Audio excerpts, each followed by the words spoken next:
Vous êtes incontestablement un phénomène, Stéphane Hessel, parce que je vous entends répéter partout, vous nous l'avez encore confié ce midi, cet après-midi à d'autres plus jeunes encore, que vous n'aviez pas le sentiment que ces 30 pages valaient autant de peine et autant d'acharnement à les acheter et puis à les répandre partout. Et je vois aujourd'hui à peu près 1500 personnes présentes venues vous dire le contraire, puisque bien sûr, c'est parce qu'ils ont répondu à l'appel d'Indignez-vous qu'ils sont là. Alors, que n'avez-vous pas compris de votre propre texte pour que tous ici nous pensions qu'il est fondamental et que votre modestie vous pousse en permanence à dire « Oh, pas tant que ça ». Ça, ce n'est pas la modestie. Ce n'est pas une de mes vertus principales. Je suis assez content de voir l'extraordinaire succès de ce petit livre. Mais vous avez raison, je ne m'y attendais absolument pas. Et pour une raison surtout, c'est qu'il a été rédigé à la suite d'une rencontre au plateau des Glières, au lieu de la résistance française. Je me suis dit, les quelques personnes qui, comme moi, se souviennent encore, 63 ans après, de ce qu'était la résistance, trouveront peut-être ce petit livre intéressant. Mais voilà que il se trouve que nous vivons un moment, je l'appelle un seuil, entre une manière de concevoir les relations entre nations et entre citoyens et une autre manière de la concevoir. Et le petit livre est tapé à ce moment que les sociologues analysent avec intelligence en disant il y a le vieux monde, il y a le nouveau monde, il y a un changement d'air, etc. Alors, je pense que c'est ce qui a fait que ces quelques pages qui ouvrent simplement la porte à la réflexion et qui ne répondent en aucune manière aux questions qu'elle pose, ces pages sont tombées à un moment où il y avait une soif d'indignation. Et le titre que je dois à l'édition indigène, c'est eux qui ont dit on va appeler ça « Indignez-vous ». Bon, j'ai dit oui, pourquoi pas. Eh bien, ce titre est tombé très juste.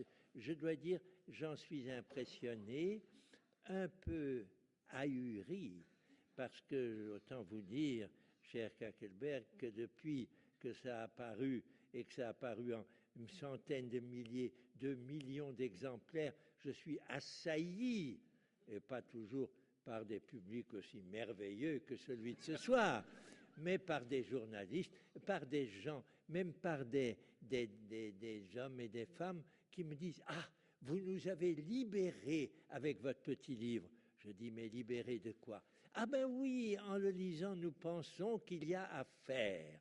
C'est probablement la raison pour laquelle la réponse à votre question, c'est que effectivement, ce petit texte a fait quelque chose à quoi je ne m'attendais pas.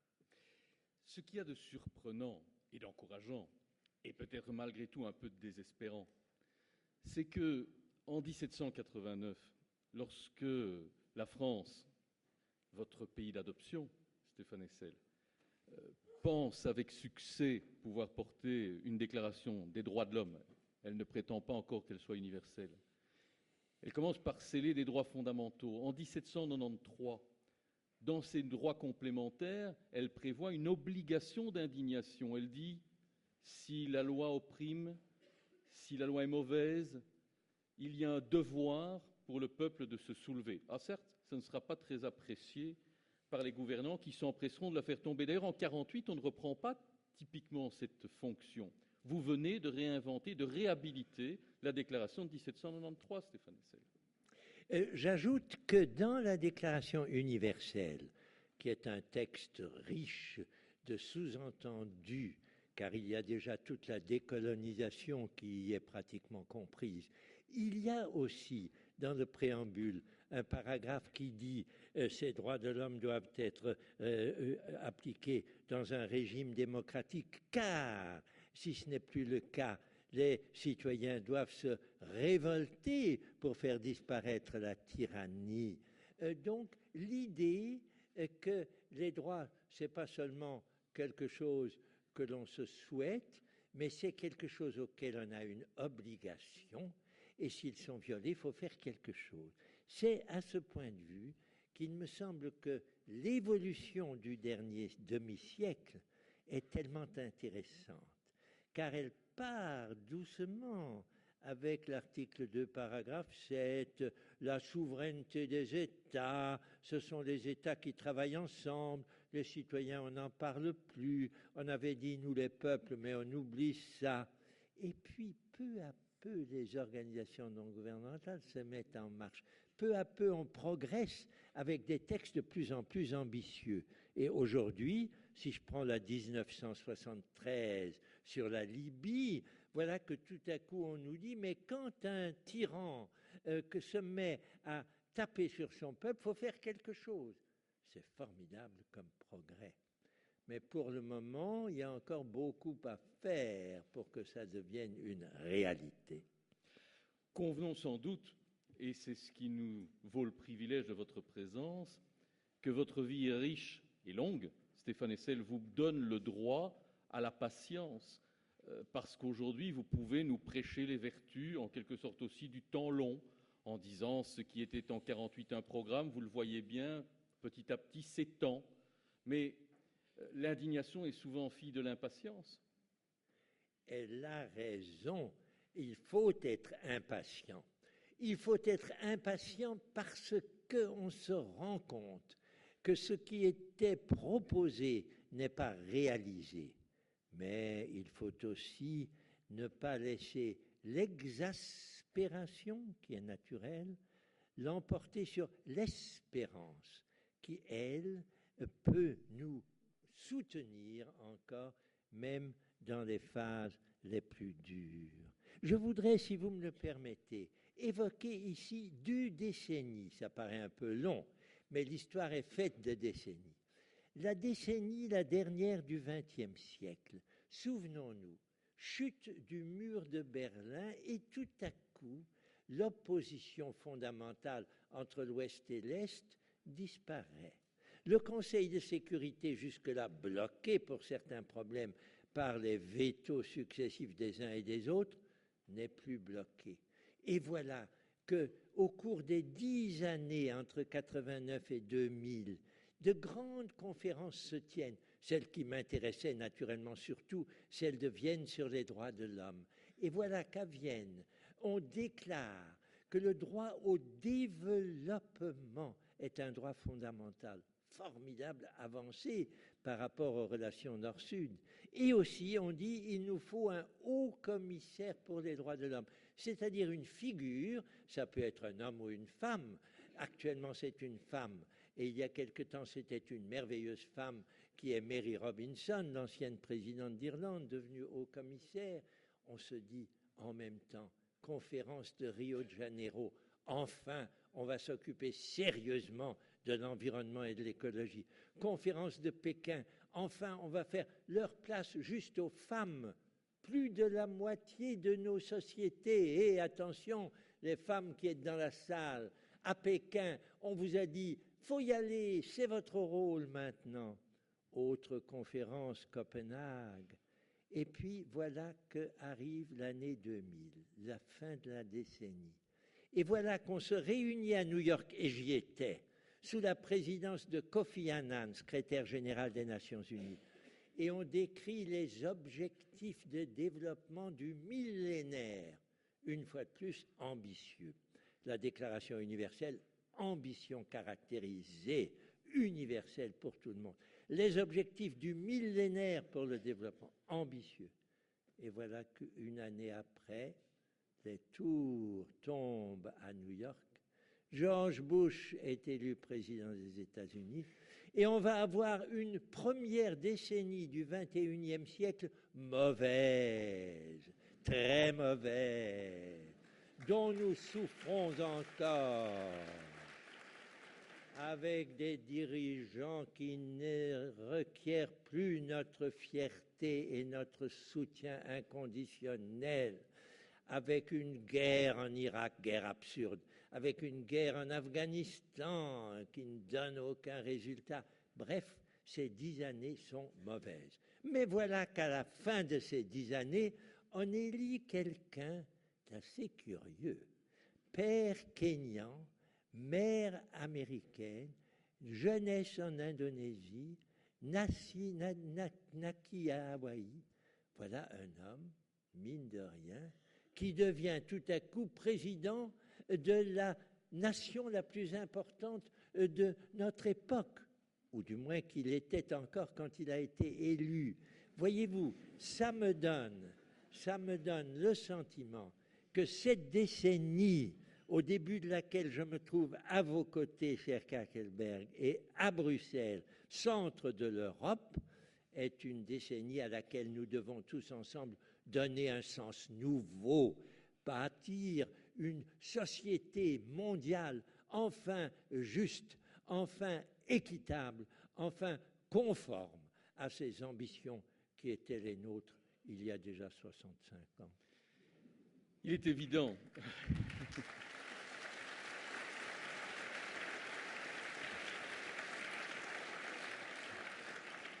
Bien, évidemment, ce propos emporte l'adhésion. Lorsqu'on vous lit, cher Stéphane Hessel, comme je le fais depuis des années maintenant, qu'on vous découvre par exemple dans votre autobiographie, dans Danse avec le siècle, on sent à la fois cet optimisme qui sans cesse vous guide, cette utopie dont vous nous dites « pourquoi pas ?» Il faut s'en emparer, sinon il n'y aura jamais rien. Vous nous en reparlez lorsque, dans le préambule ici d'Indignez-vous, vous nous rappelez que ce qui vous attache au plateau des Glières ce jour-là, c'est l'idée et l'esprit de ce qui animait le Conseil national de la résistance, du programme pour l'après-guerre dont il voulait accoucher. Il y avait un esprit, un espoir de fraternisation où, de la gauche au centre et à la droite, de Gaulle aux communistes, pour faire court, on allait retrouver après la guerre un autre souffle. Mais dès après la guerre, Stéphane Hessel, de Gaulle et les communistes ont repris chacun leurs droits. Qu'est-ce qui vous fait penser aujourd'hui que l'homme, qui est aussi un animal de pouvoir, va fraterniser, partager, souhaiter pour l'autre le meilleur, alors que, somme toute, le profit est aussi à nos portes? Effectivement, toutes les raisons sont là pour dire ça va déjà mal, ça va plutôt aller encore plus mal, et un beau jour ça va aller tellement mal que nous ne serons même plus capables de vivre sur cette terre. Là-dessus, on vient, il y a un peu de temps, de nous mettre un grand signal d'alerte. Nous ne savions pas. Je rappelle toujours que quand nous avons rédigé ensemble la Déclaration universelle des droits de l'homme, le mot terre ne figurait pas. On pensait que l'homme avait tous les droits et qu'on allait faire tout ce qu'on fait. Aujourd'hui, nous savons. Alors, c'est là que ma réponse à votre interrogation, que je partage bien entendu, avons-nous une chance de résoudre ces problèmes? Elle me fait toujours penser à ce grand poète allemand qui s'appelle Hölderlin et qui a eu ce mot. Vous savez, les petits mots courts sont les meilleurs et les plus dangereux parce qu'on peut les interpréter de façon différente. Mais il a dit, plus le péril croît, plus le salut aussi surgit. Et je pense qu'il avait vu juste.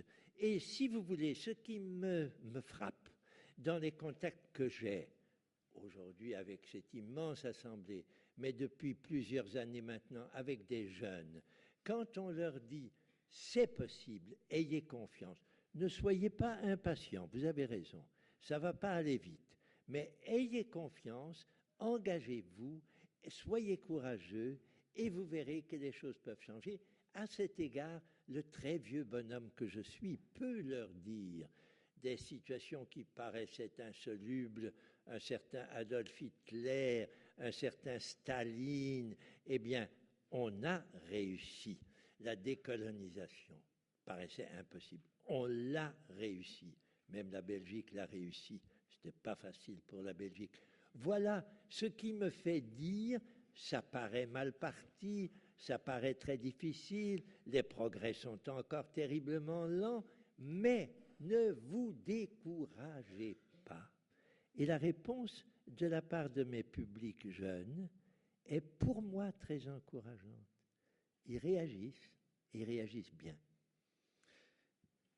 Est-ce que vous avez le sentiment, Stéphane Hessel, vous qui les croisez, vous qui avez manifestement aussi leur estime, j'ai pu le vérifier cet après-midi, lorsqu'il vous parle, et c'est étonnant, de Camus, de l'homme révolté, j'avoue avoir été moi-même un peu surpris cet après-midi de voir des jeunes de 17 ans vous reparler de Camus, c'était impressionnant.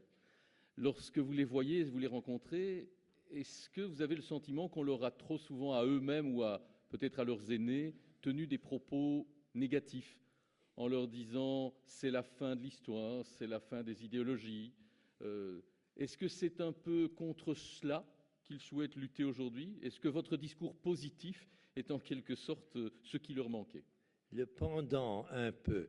Je pense effectivement, je suis tout à fait d'accord avec vous pour dire que les sociétés de consommation qui se sont développées au cours des décennies précédentes sont des sociétés qui enferment un peu les hommes, et particulièrement les jeunes, dans une attitude de certaine indifférence à l'égard de ce qui se passe dans le monde et de concentration sur leurs immédiats besoins. Il faut se loger, il faut avoir une voiture, il faut se marier, il faut avoir des enfants, c'est ça qui compte. Ce qui se passe dans le monde, au fond, ça ne nous regarde pas.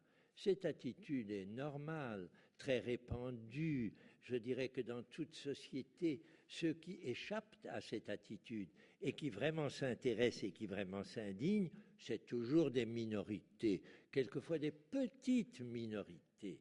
Je pense, par exemple, juste pour un exemple, un pays comme Israël, qui actuellement se trouve pris dans un ensemble d'actions qui sont contraires au droit international, l'occupation, etc. Eh bien, en Israël, il y a une petite minorité qui commence à dire avec une voix ferme, et je les entends avec plaisir, nous qui avons eu droit à un État, pourquoi est-ce que les Palestiniens n'auraient pas droit aussi à un État? Ce sont ces petites amorces, dans des climats souvent très lourds, qui me donnent l'espoir. Je me dis, ça va mal, mais ça peut aller mieux, et c'est ce qui donne, à mon sens, à ce petit livre « Indignez-vous », une espèce d'appel non seulement à réfléchir, mais à agir, à s'engager. Voilà. Je vous ai entendu cet après-midi dire notamment aux jeunes qu'il fallait donc bien sûr qu'ils s'engagent et que vous, à l'issue de la guerre, vous n'aviez pas repris en quelque sorte vos études que la guerre avait interrompues. Vous vous êtes rendu très vite vers la voie de la diplomatie. Est-ce que, Stéphane Hessel, aujourd'hui, vos coups de gueule, votre propos libre, sont le revers d'une médaille qui vous aurait pesé? Parce que le diplomate par excellence est censé se taire, ne rédiger des notes que pour très peu, et probablement que si vos engagements étaient inscrits au fond de vous, vous deviez les taire. Est-ce qu'aujourd'hui, vous diriez aux jeunes, moins de diplomatie, plus d'action? Mais absolument. Et je dirais que la chance exceptionnelle qu'ont les gens de plus de 90 ans, je suis de ceux-là, ils sont de plus en plus nombreux d'ailleurs, ça me fait plaisir. Eh bien, après 90 ans, c'est merveilleux à quel point on est libre. On n'a plus besoin d'envoyer un télégramme sévère à son ministre des Affaires étrangères en disant « Dites donc, la politique qu'on mène dans ce pays va de travers. Écoutez-moi, j'ai quelque chose à vous dire. » Ça m'est arrivé et ça n'a pas eu beaucoup de résultats. Maintenant que je suis dans un état de très grande liberté, je me laisse aller. Peut-être trop. Certains de mes meilleurs amis me disent « Écoute, il y en a assez, on parle de toi, on te voit dans toutes les radios, dans toutes les télé, c'est ridicule, tais-toi un peu, sache te taire. » Ben non, je ne sais pas me taire. Et ayant la chance...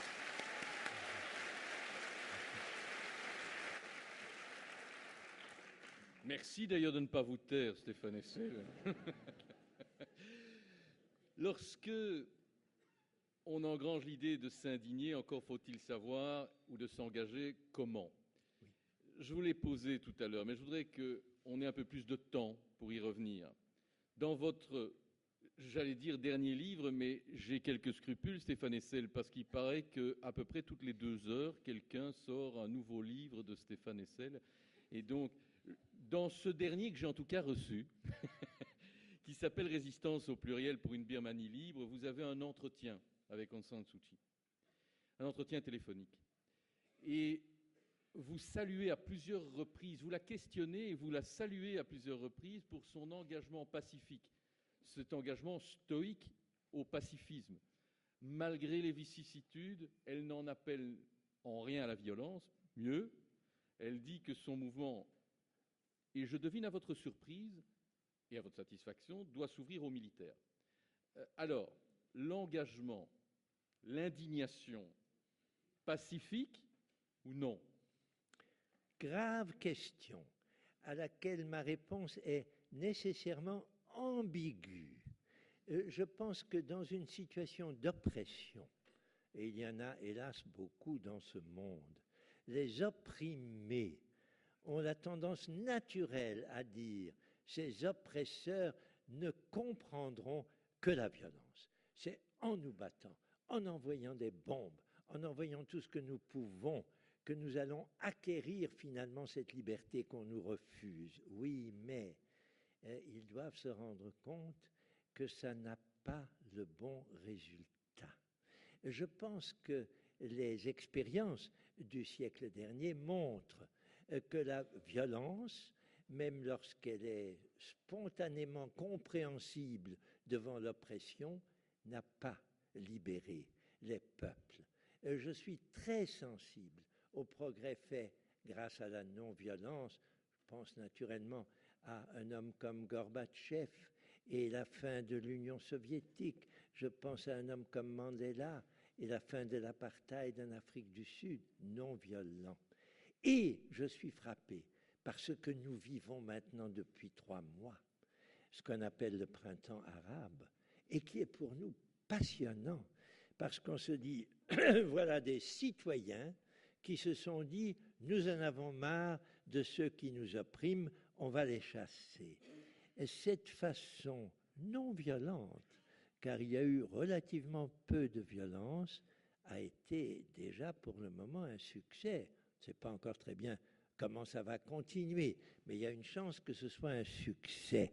Et je pense donc que le message, la non-violence peut être plus efficace que l'attentat, que l'assassinat, que la violence, c'est un message merveilleux auquel je suis prêt à croire. Et quand j'ai la chance exceptionnelle, je veux dire, ça a été très émouvant pour moi, d'avoir en face de moi, en vidéophone, Aung San Suu Kyi, cette femme courageuse, cette femme merveilleuse, que j'ai essayé de rencontrer en vain il y a 12 ans. J'étais là-bas, mais je n'ai pas pu la voir. Et quand je l'entends dire, oui, il va y avoir des progrès. Oui, même les militaires peuvent comprendre. Je me dis, voilà, ça dure depuis très longtemps, mais elle est patiente et déterminée, elle ne lâche rien. Que nous soyons tous comme elle, ce serait merveilleux.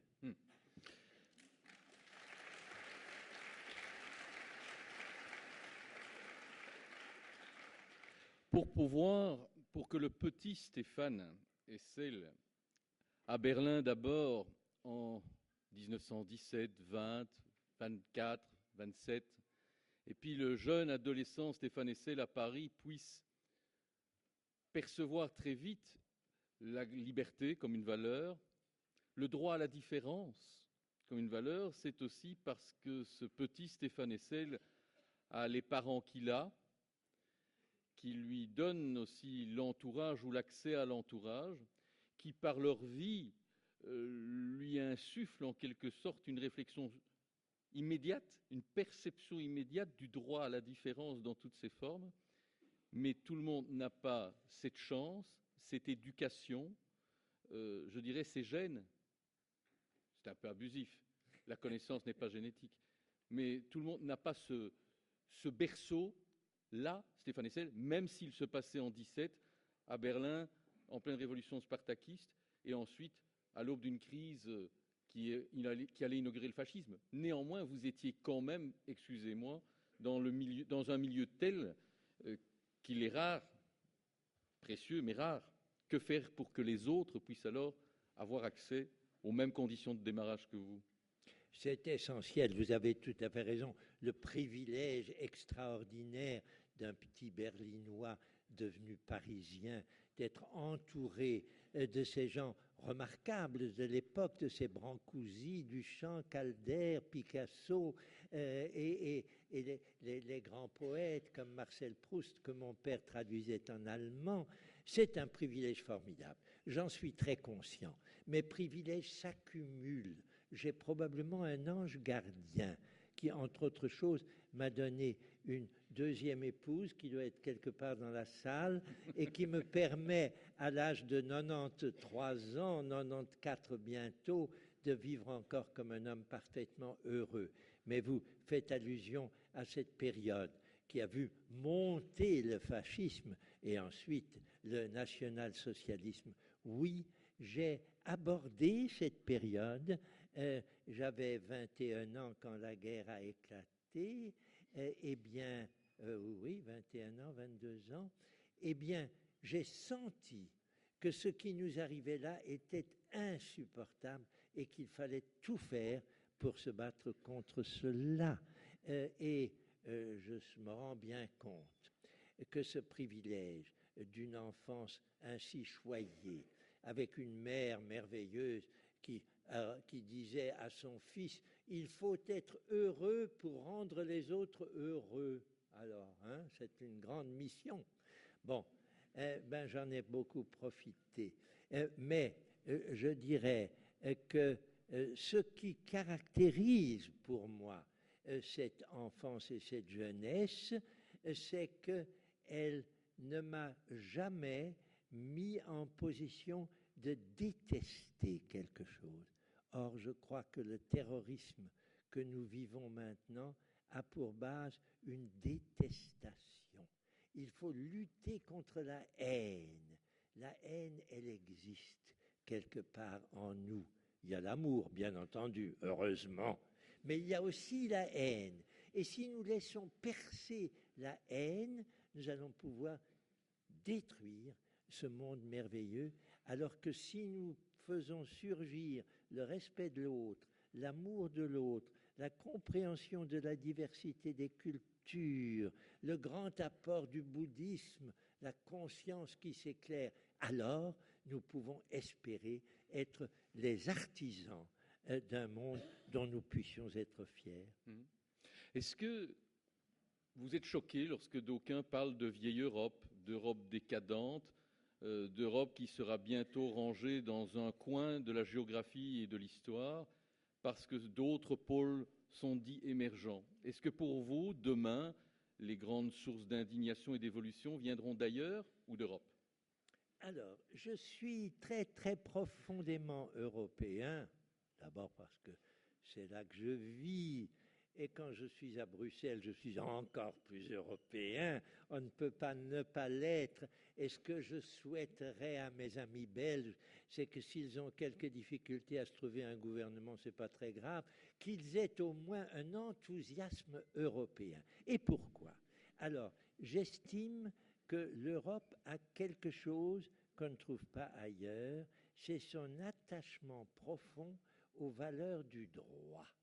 Nous le devons peut-être à Rome, nous le devons peut-être à toute l'évolution de cette Europe qui a connu toutes les vicissitudes possibles et imaginables, et pas seulement les traités de Westphalie, mais aussi le traité de Paris de 1957.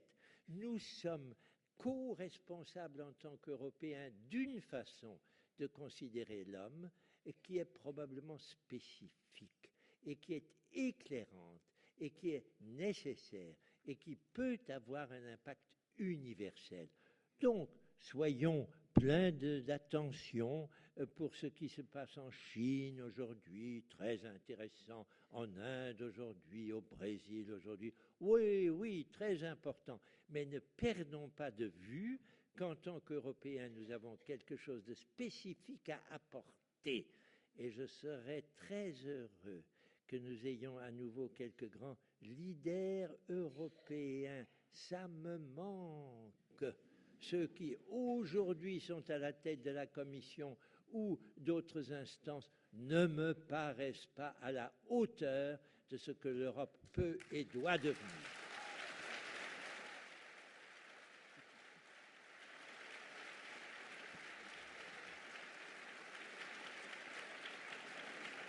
Nous leur enverrons dès demain matin, cher Stéphane, une note à votre nom d'un diplomate à quelques autres. D'accord. Bien, Stéphane Hessel, s'indigner. Pour l'instant, l'indignation, je pense, assez partagée, s'adresse souvent aux politiques en disant « vous êtes impuissants, vous avez décrété votre impuissance, vous l'avez probablement organisée également en partie ». Et pourtant, vous ne cessiez de répéter tout à l'heure également aux jeunes que le politique ou la chose politique, la res publica, était quelque chose de nécessaire et d'indispensable. On peut difficilement imaginer que dans le même temps, on s'indigne, que l'on dit à ce monde politique « vous êtes impuissants et en quelque sorte vous ne nous intéressez guère », et d'un autre côté dire « faites de la politique, c'est indispensable ». C'est vrai. Et ce qui me soucie le plus, c'est qu'il peut y avoir, à indignez-vous, une réaction qui rend un peu compte de ce que vous venez de dire, c'est-à-dire rien ne va, c'est mauvais, je suis contre, et puisque je suis contre, je m'indigne.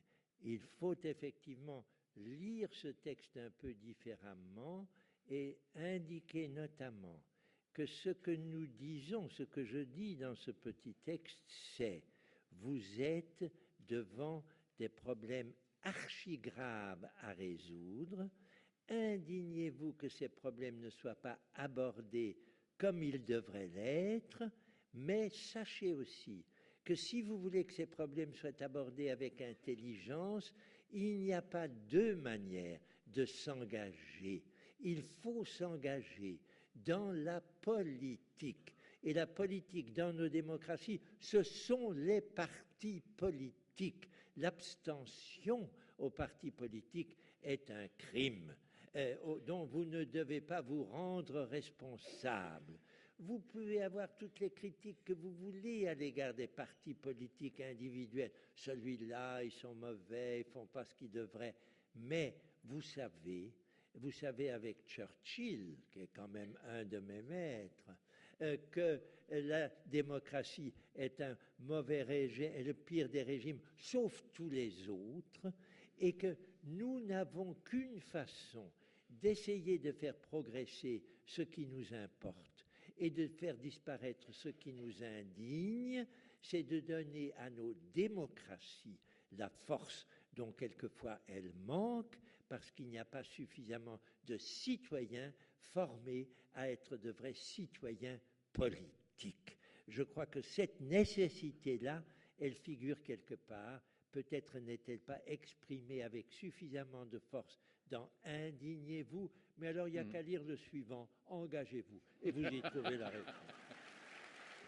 Je vous ai entendu tout à l'heure, cet après-midi encore, je vous ai bien écouté décidément, utiliser face à ces jeunes toujours le mot « civisme ». Il y a 10 ans, 15 ans, 20 ans, si un de mes honorables professeurs installé ici au premier rang, ici sur cette même scène, avait osé faire une invocation, invitation au civisme, je pense qu'il aurait pris le tiers du Janson, non, lui il remplissait plus, le tiers du Janson contre lui en disant « le civisme est une notion de vieux con ». Alors, vous dites « non, le civisme c'est ce qui nous manque ».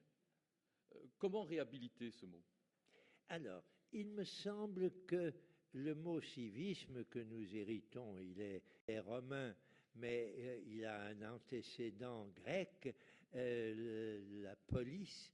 Le civisme est quelque chose qui peut devenir médiocre, voire insatisfaisant, lorsque derrière il y a du nationalisme.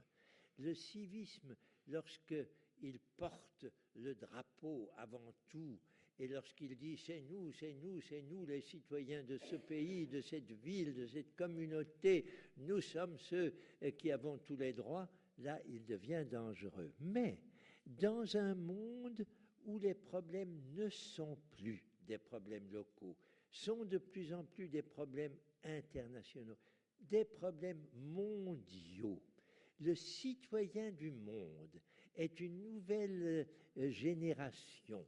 Et lui, je crois qu'on ne peut pas lui attribuer les mêmes défauts qu'à une certaine manière de voir le civisme comme quelque chose d'un peu restreint, comme quelque chose qui se bornerait à vouloir le bien-être d'un pays. Non, nous avons maintenant besoin d'un civisme plus étendu. Et là, il devient, à mon avis, intéressant pour les jeunes. On peut leur donner soif de civisme, à condition que ce ne soit pas seulement le civisme indispensable de la ville de Bruxelles, mais, et non plus celui seulement de la Belgique à la recherche d'un gouvernement, mais le civisme de tous ceux qui, ensemble, pensent que ce sont les individus, dans leur réseau, dans leur groupement, dans leur communauté les plus vastes, qui ont une responsabilité à l'égard de deux forces, les deux que je trouve dangereuses. Le goût du pouvoir, les États qui veulent garder le pouvoir, et le goût du profit, les entreprises qui veulent continuer à pouvoir faire du profit. Il faut que les citoyens puissent défendre leurs besoins et leurs droits contre ces deux forces, en soulignant la responsabilité des uns comme des autres à leur égard. C'est nous, les citoyens, qui avons des droits à défendre, et ceux qui ne les observent pas, il faut s'indigner contre eux.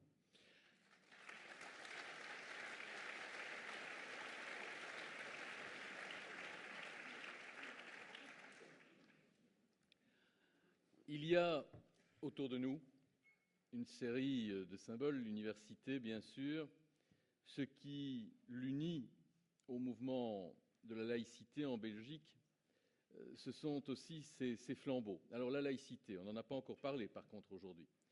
On l'a parfois cité, on n'en a pas encore compris le contour pour vous. C'est quoi votre laïcité? Parce que je vous sais attaché à une forme de laïcité, Stéphane Hessel. D'abord, je suis entouré ici de grands laïcs, et quand je me trouve proche de Pierre Galland, qui est pour moi un exemple de la façon de mener sa pensée et qui m'a beaucoup appris sur la laïcité, je me dis, il faut bien comprendre ce que signifie ce terme. Pour moi, il signifie surtout ceci. Il y a en présence dans le monde un nombre considérable de cultures, de religions, de croyances et de foi diverses.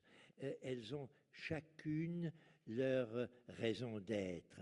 Chacune donne à ceux qui y adhèrent quelque chose qui leur est précieux.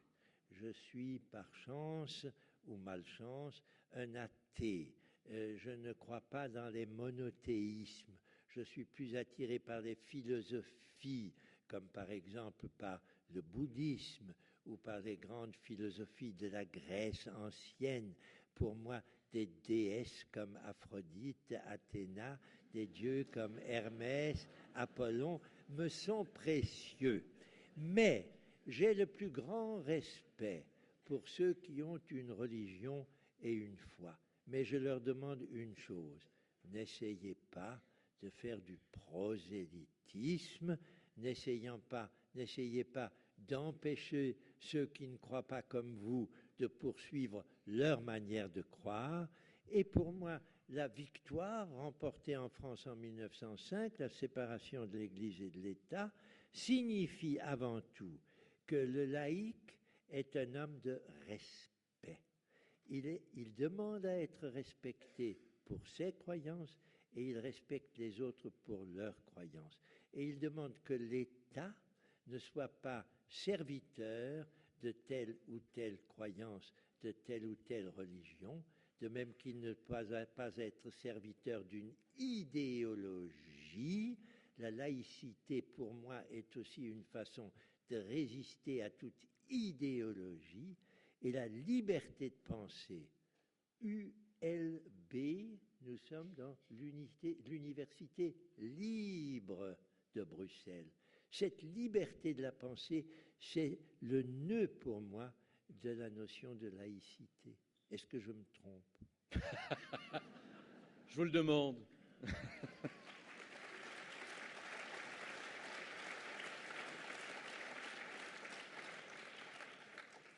Je pense que non. Mais pourtant, nous allons essayer, puisque nous approchons d'un moment de conclusion de notre échange, avant de nous ouvrir à l'échange avec la salle, Stéphane Hessel, nous allons essayer de faire des ponts. Vous avez dit votre espoir dans l'Europe, vous en avez appelé à l'Europe. Vous venez de définir ce que vous espérez être le cadre du respect à travers cette laïcité. L'Europe, pour l'instant, dans ces notions qui veulent qu'elle reconnaît toute religion reconnue par l'un même de ses États membres, est occupée à faire pulluler grand nombre de croyances, de définitions et de religions, alors qu'elle n'a jamais inscrit le principe de laïcité au cœur de ses textes. Auriez-vous oublié, entre 1948 et une décennie plus tard, la naissance des traités européens, de faire des notes, Stéphane Hessel? Oui. Oui, là, j'ai tout à fait oublié ça. J'ai eu grand tort. Et je pense qu'il y avait Schumann, tous ces gens-là portaient quelque chose, une volonté. Ça s'est malheureusement affaissé. Pourquoi? Probablement parce que nous nous sommes laissés engager dans une course au profit, dans un goût de l'économie financiarisée, dérégularisée, qui a pris une telle importance par rapport au fonctionnement des États, que la volonté de construire quelque chose qui soit autre que le capitalisme, qui soit autre que la course au profit, a perdu une partie de sa valeur. Et j'en appelle à ceux qui pensent qu'il y a autre chose à faire que la recherche du profit. Il y a la recherche de la justice. Je cherche des hommes et des femmes, il y en a, qui vont nous aider à porter cette exigence-là, au-delà des exigences quotidiennes des pays surendettés et qui ont besoin de satisfaire les volontés de leurs banques pour ne pas que les banques perdent leur capacité de faire des crédits et des crédits chers.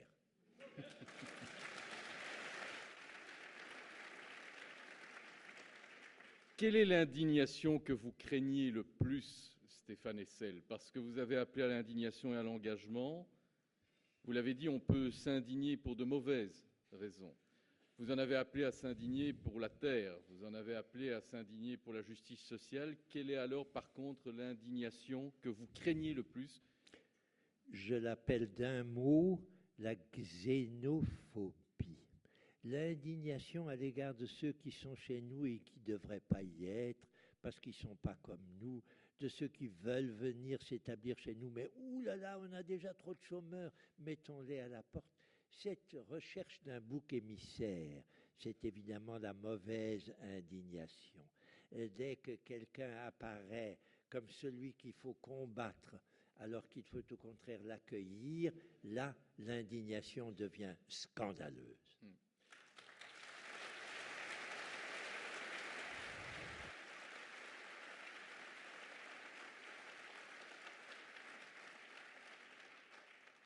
À celles et ceux qui, en dehors de cette enceinte, ou peut-être même ici, ne vous portent pas dans leur cœur, à celles et ceux qui vous disent du mal de vous, à celles et ceux qui vous en veulent au point même de tenir des propos haineux à votre égard, vous dites quoi? Je dis d'abord, j'ai l'impression que vous vous trompez. Mais tout le monde peut se tromper, et si vous y regardiez de plus près, peut-être que vous changeriez d'avis. Mais je dis aussi, vous avez tout à fait le droit d'être d'un avis différent de moi, et je vous respecte comme ayant une opinion différente. Ceux, par exemple, qui m'en veulent particulièrement, ils sont assez nombreux de soutenir la cause des Palestiniens, alors que je devrais, en tant que d'origine juive, me sentir totalement solidaire à l'égard de l'État d'Israël. Je leur dis, je comprends, mais je crois que vous faites fausse route. Réfléchissez avec moi. Donc, au fond, si vous voulez, ma réponse à votre question qui me touche et à laquelle je n'ai peut-être pas suffisamment réfléchi jusqu'ici, il est normal que quand on prononce des paroles fortes, il y ait des gens qui soient 100% contre et qui veulent vous attaquer. C'est normal, ça fait partie du jeu. Mais on peut essayer de les convaincre. Je pense que la négociation, et j'ai appris ça en tant que diplomate quand même, hein, des années de diplomatie, la négociation vaut mieux que la pure confrontation. M'engueuler avec quelqu'un, ça m'arrive. Quelqu'un qui m'agresse, je lui dis « Eh là là, fous-moi la paix, tu n'y connais rien ». Ça ne sert à rien, c'est mauvais. Ma femme qui m'écoute me dit « Oh là là, tu as de nouveau été bien trop violent ».